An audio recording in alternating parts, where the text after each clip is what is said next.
آدمای معروف اگه کار خیر میکنن باید نشون بدن یا نباید نشون بدن؟ اگه نشون بدی میگن داره ریا میکنه، اگه نشون ندی خب از کجا مردم بدونن که شما دست به کار خیر داری؟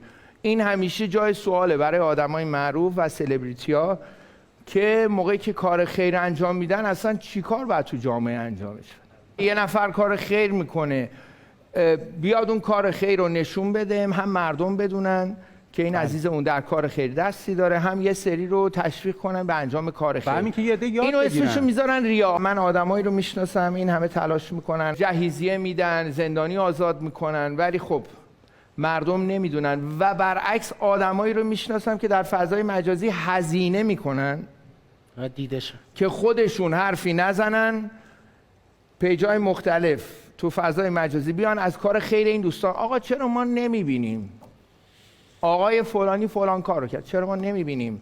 چرا نتیجهش رو نمیبینیم؟ فقط میشنویم. مثلا عواید فلان کنسرت رفت برای آزادسازی زندان، کوش. آقا بیاین اینو با هم مد کنیم. از این به بعد هر کسی ریاش گردن شخص خودش، به جامعه مربوط نیست. این فقط میشه ریا. میدونی کی اسمشو میذاره ریا؟ اونی که دلش نمیخواد کمک کنه.